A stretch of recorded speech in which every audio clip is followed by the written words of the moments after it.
నమస్తే.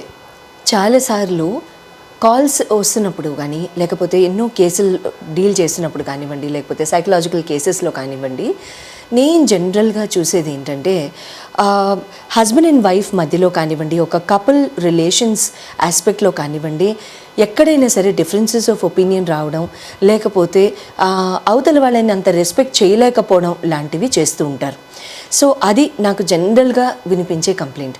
సో ఇవాళ మీ అందరి కోసం ఆ పర్టిక్యులర్ ఇష్యూని ఎలా మీరు సునాయాసంగా ఇంట్లో కూర్చుని చాలా చక్కగా ఎంత ఈజీగా అడ్రస్ చేసుకోగలరు అనేది మనం డిస్కస్ చేసుకుందాం. అయితే ఎవరికైతే అంటే అనుమానం అని డైరెక్ట్గా అనేకుండా ఎవరికైతే ఒక చిన్న మనస్పర్ధ, చిన్నది గోరంత ఎవరికైతే ఉన్నదో, భర్తకి భార్య మీద కానివ్వండి, భార్యకి భర్త మీద కానివ్వండి, చిన్న మనస్పర్ధ కానివ్వండి, చిన్న ఆలోచన విభేదం కానివ్వండి ఉన్నదో, అటువంటి వాళ్ళు మీరు ఏం చేస్తారు అంటే రాగి లోటాలో నీళ్లు తీసుకుని అందులో హల్దీ, టర్మరిక్ వేసేసి ఆ హల్దీతో లోటా ఇదనుకోండి, బొటన వేళ్ళు రెండూ కూడా పైకి చూస్తున్నట్టుగా ఆకాశం వైపు పెట్టి ఈ రకంగా ఆ లోటాతో ఆ నీటి ధారని సూర్యభగవానుడికి ప్రతిరోజు ఉదయ సమయంలో వదిలేసేసేయండి.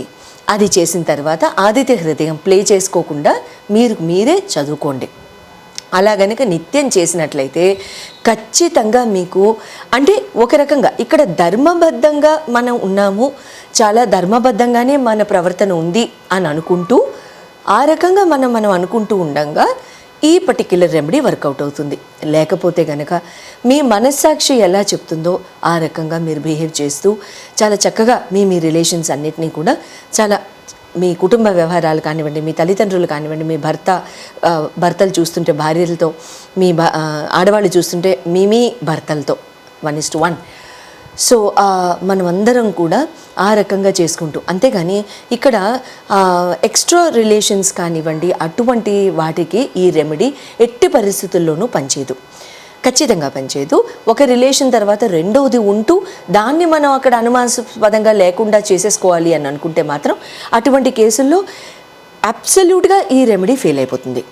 సో మనమందరం ధర్మబద్ధంగా ఉన్నాము అని అనుకుంటూ ఆ ధర్మబద్ధమైన ప్రవర్తనని మనం ముందుకు తీసుకెళ్ళడానికి ఈ పర్టిక్యులర్ రెమెడీని మీరు చక్కగా చేసుకోవచ్చు. ఎప్పటి వరకు చేయాలి, ఏ రోజు మొదలు పెట్టాలి?